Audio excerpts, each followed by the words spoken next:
Welcome, everybody. This is Christine Kopr, Senior VP of Sales with Sotheby's Realty in Vancouver, BC. And today we are speaking with Jacqueline Zerbe from Total Mortgage in North Vancouver and talking about this morning's rate announcement. Woohoo!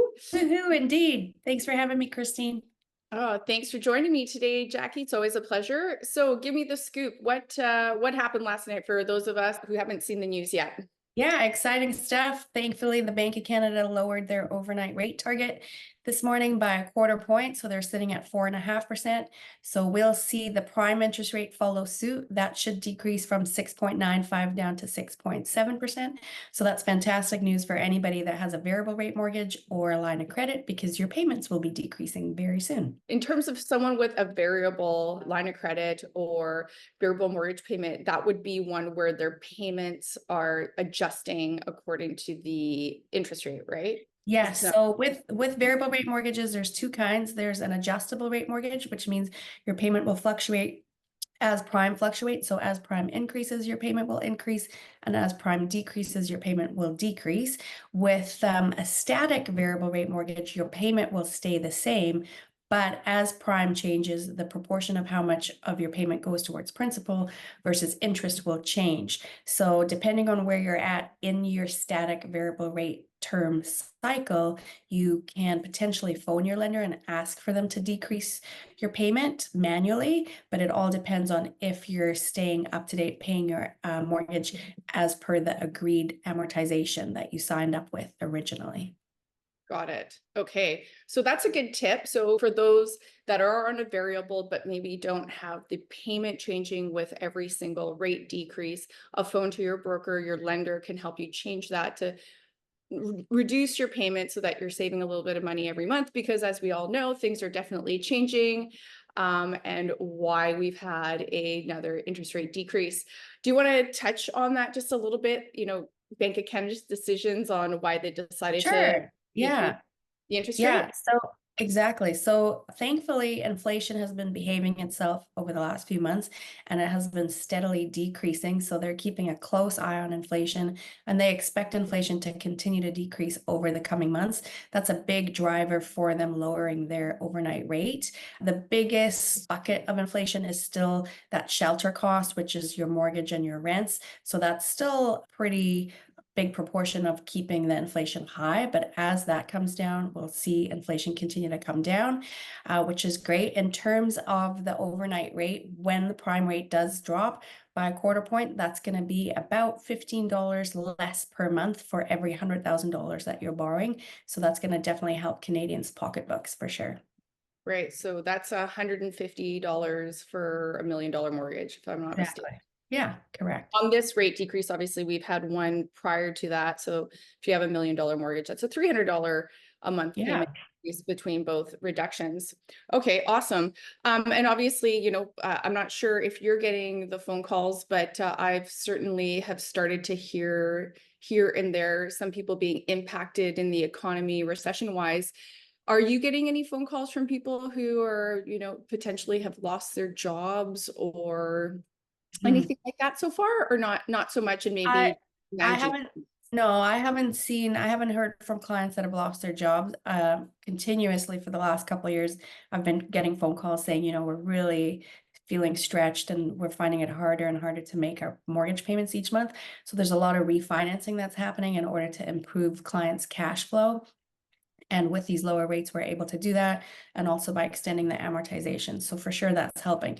A bigger topic of discussion that's starting to happen now is whether or not clients should go fixed or variable, because obviously as prime decreases, it's becoming more and more attractive to consider a variable rate mortgage.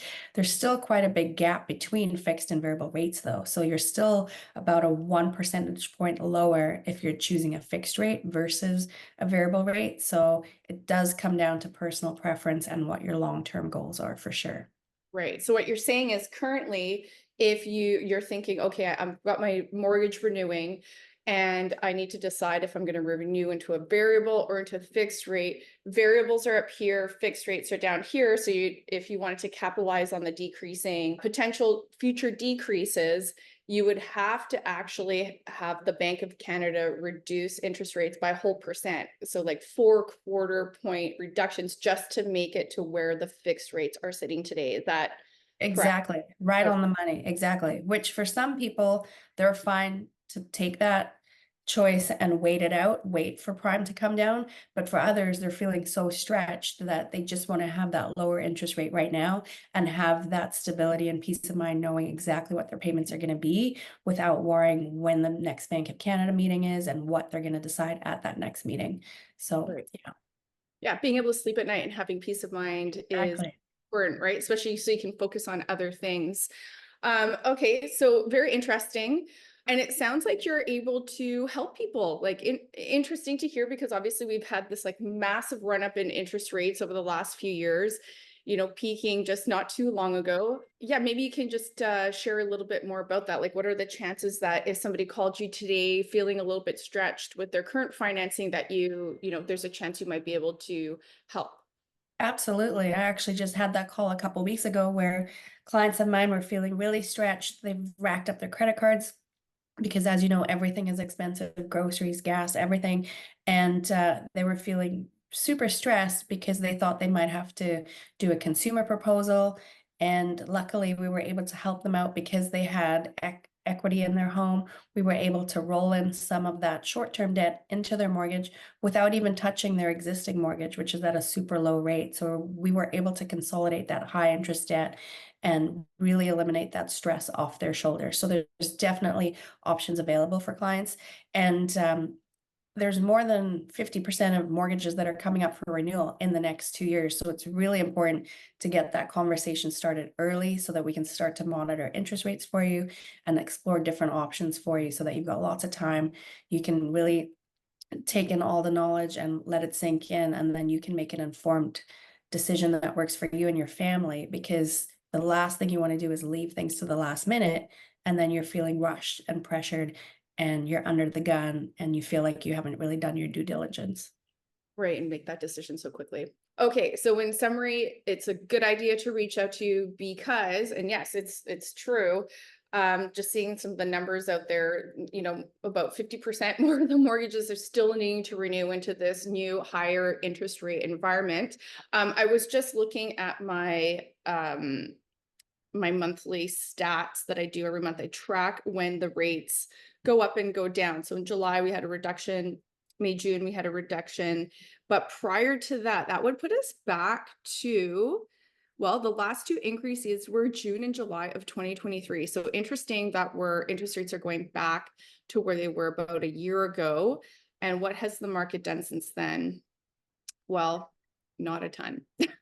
I mean, the fall was not that great. The spring had some early activity, and here we are today. So interesting that we're getting back to where we were. But what's interesting about last summer is right prior to that, we had a very active market. So, what are the possibilities that perhaps after a couple of more rate decreases, we might see more favorable market conditions?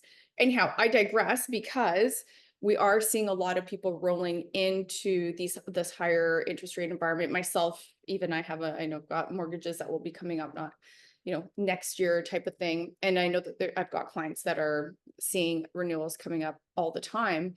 So um yeah, interesting. Even with these rate decreases, I still think that based on where people were, because so much, when people are calling you, was the financing probably secured around that 2% rate?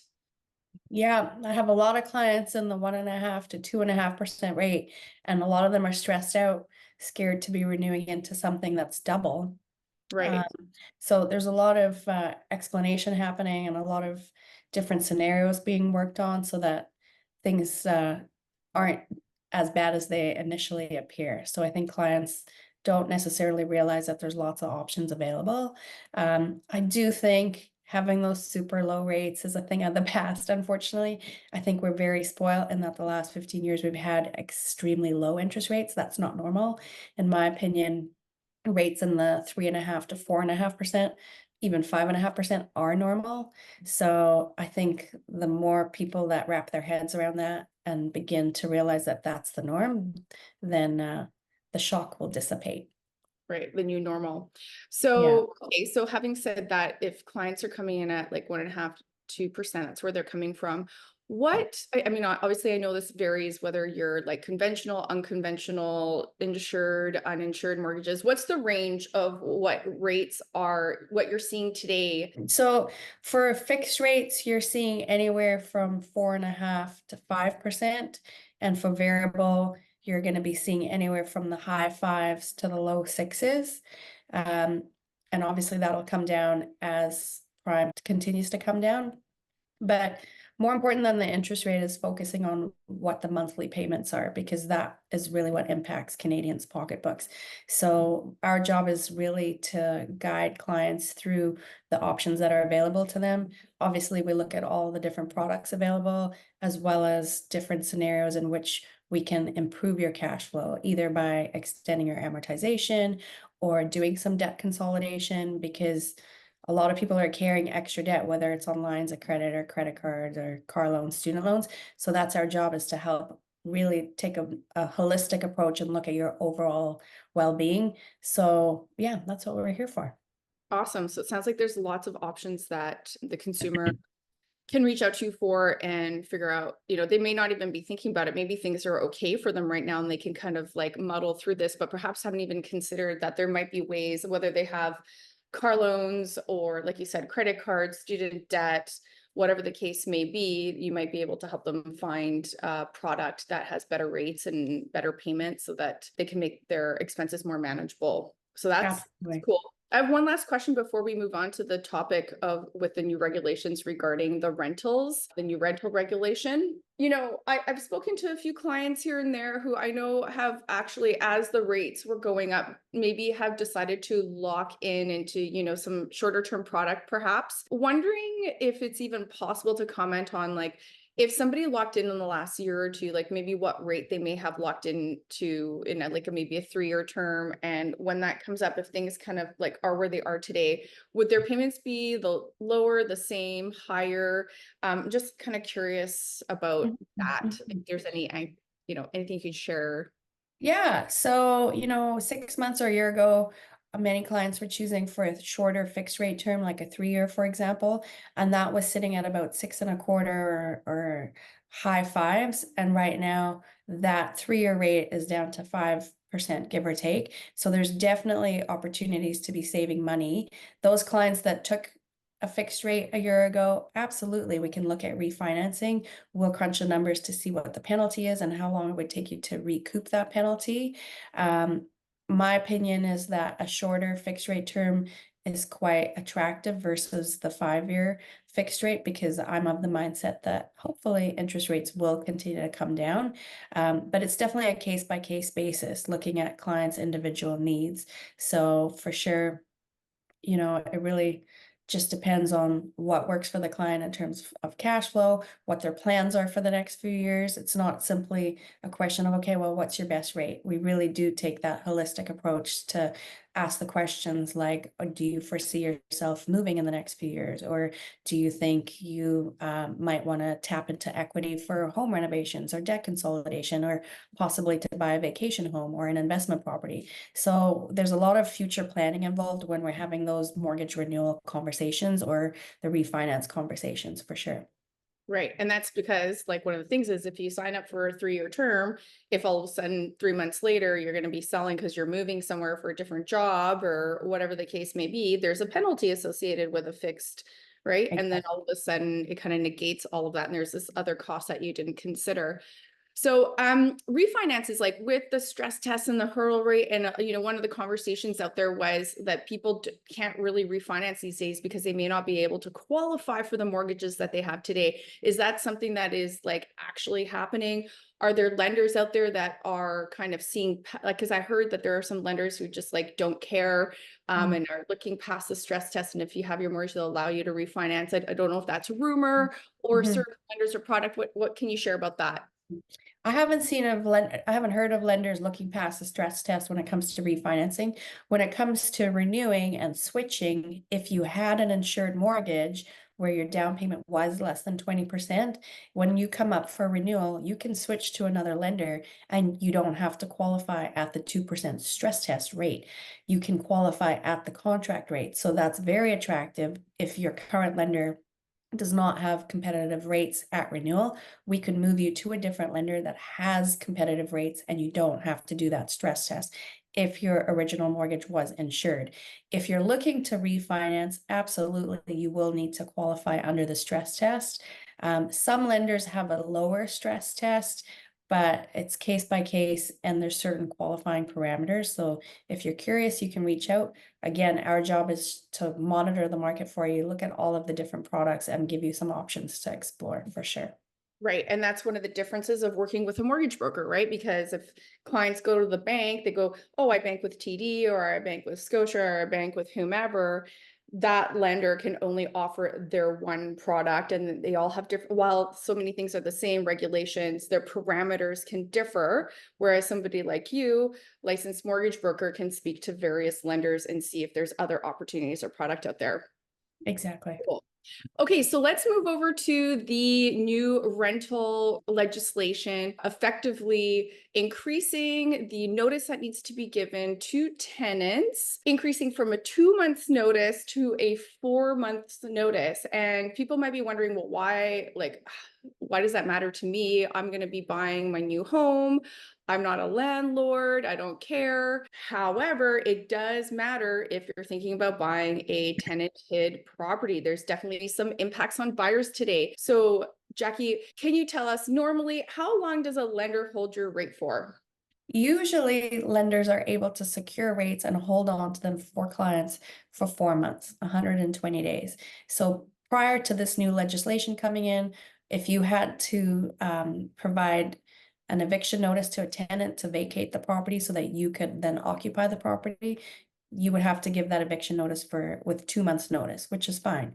Now you're giving a notice for 4 months. So it might not quite align with your rate hold, which could prove to be tricky because you might be approved for a mortgage with a particular rate, and you might only give the tenants notice to vacate a week or two after you actually Secured that. complete that purchase. Yeah. So, there's a little bit of a gray area. So it remains to be seen because this legislation was only introduced on July 18th, but it's definitely going to make some qualifications a little bit trickier. The good news, though, is that we're in a decreasing interest rate environment. So if the tables were turned and rates were starting to increase, this might be a bit of a sticky point because now suddenly that rate hold that you might have had, that pre-approval that you might have had, you might no longer have that rate because now you're outside of that 4 month window.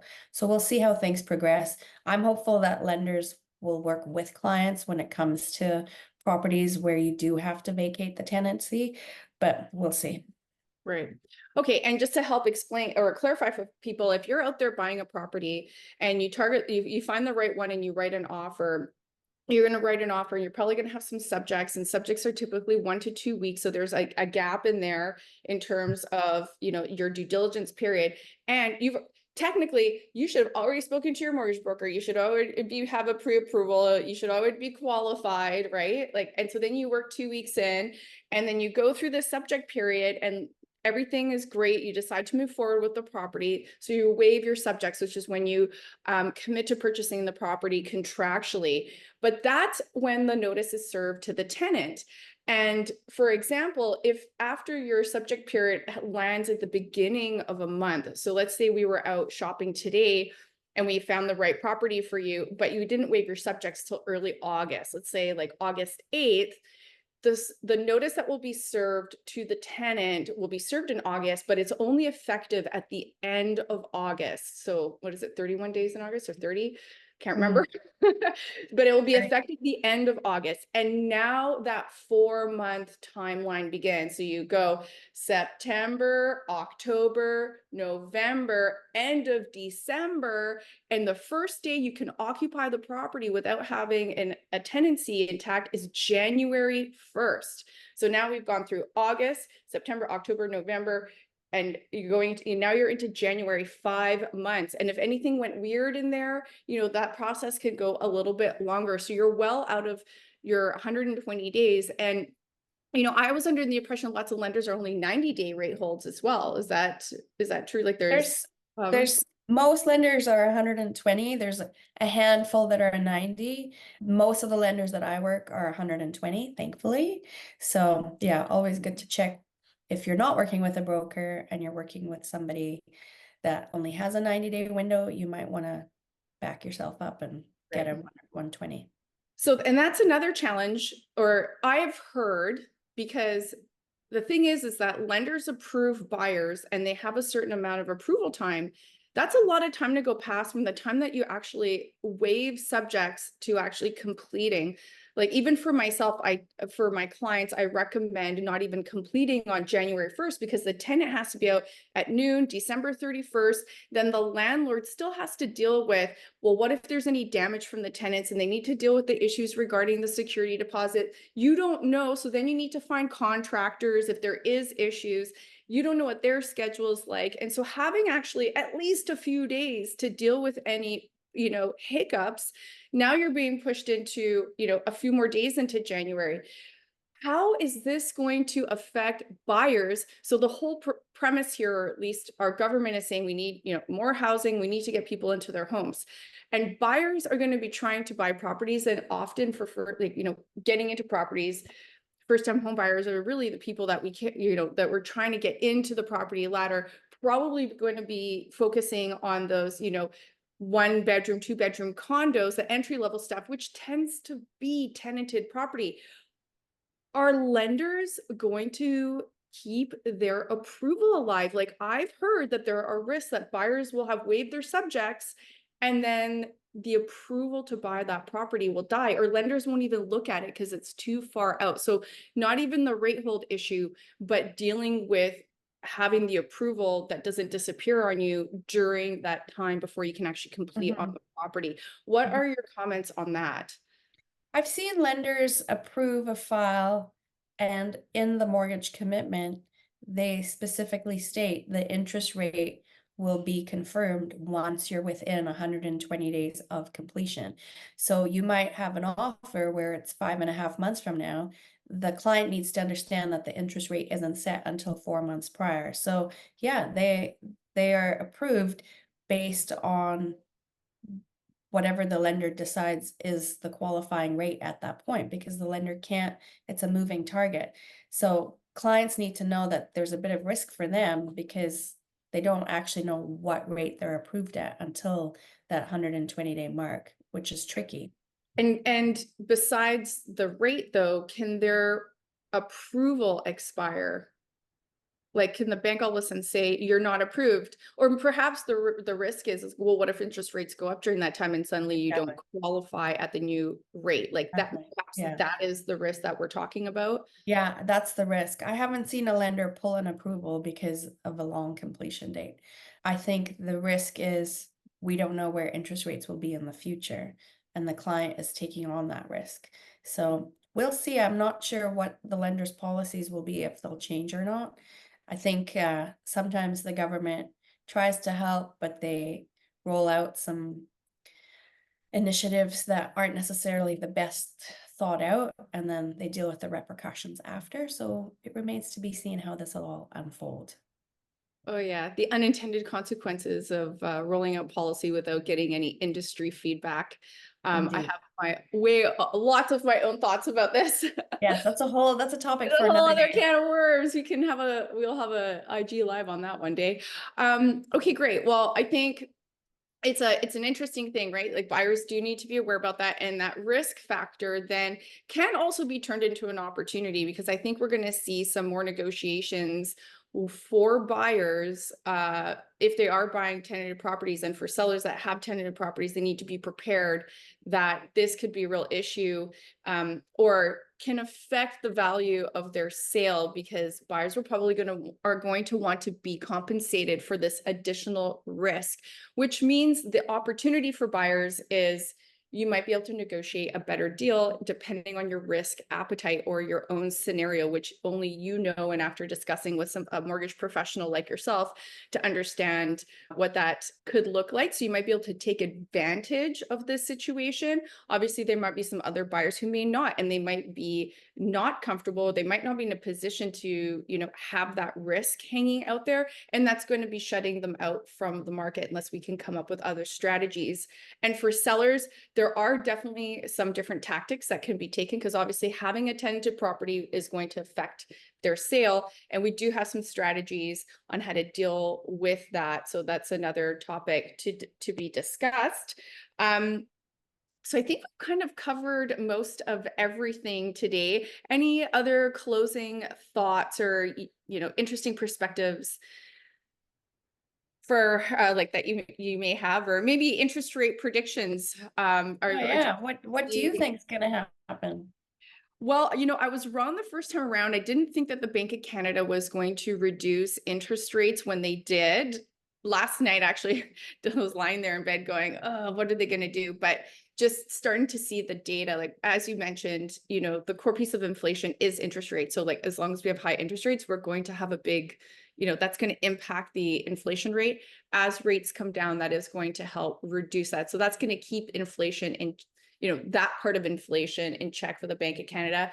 I think that that there's a lot of pressure on the economy that we're not seeing quite yet.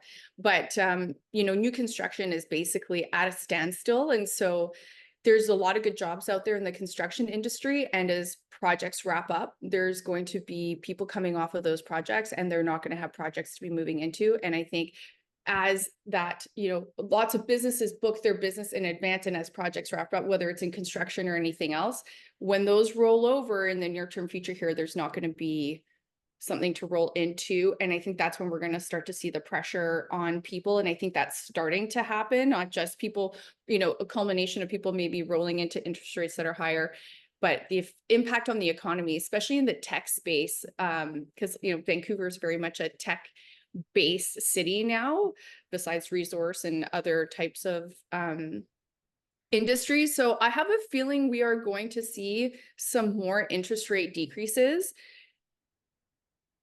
And I've heard that we might see 2 more before the end of this year. I think that, one of the challenges we also have is the US. Like, if the US starts to reduce their interest rates, then I think that there'll be a more level playing field for that, because we can also experience inflation if the US doesn't decrease and we do, because then our dollar is weaker, and then everything that we buy in US dollars is that much more expensive. So what are my predictions? I think I'm going to roll with, I'm going to put myself out there. Perhaps we'll see. How many more meetings are there? There's 3, I believe. 3. Well, perhaps we'll see 2 more interest rate decreases of a quarter point. I mean, it'd be great if they chopped it off at like a half a point, just made the big splash, and then we'd be down like 1 whole percentage point. But I don't think that's going to happen. But I'm going to put myself out there and, and actually cross my fingers that we have lowered interest rates. Although I hope it's not because of the pain that can be coming in the economy, and that's the double-edged sword of this. But I'm going to vote for 2 more quarter point decreases.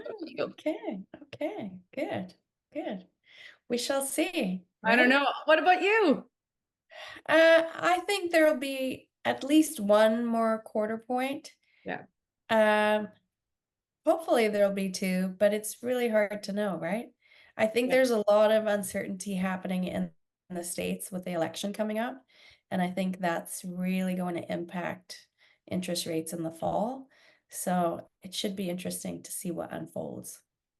Well, I was wrong last time I put myself out there, so we'll see. Usually I'm a little bit more conservative, but I'm trying to be a little bit more bullish, but in the sense that, like, as I read more of what's happening, like from the economic standpoint, I think that we could get into some real trouble here in our economy if we don't see decreasing interest rates. But like, I still know that there's a fear of inflation. Like, it's legitimately still out there, because as you said, you still feel it in food prices and all that, and none of that's going down. Like, I just think that people also need to realize, like, we'll never see lower prices again. Like, that's what they are. It's the rate that they continue to rise that we're hoping is lowered. So like, this is our new reality. This is what happens when you print money and just send it out into the world. Assets inflate and yeah, you debase our currency. So here we are. We'll see Here what we are. happens. Well, thanks so much for your time, Jackie. I really appreciate it. And I look forward to doing this again. If you can think of another topic that you want to discuss, I'd be more than happy to do that next time. Fantastic. Thank you for having me. Always a pleasure. Wonderful. Have a great one. And make sure you reach out to Jackie with any of your questions. If you're thinking about renewing or wondering about some debt consolidation, thinking about buying or selling, I'm here to discuss, especially if you're a owner of a tenanted property. I'm Christine Kopr. See you next time.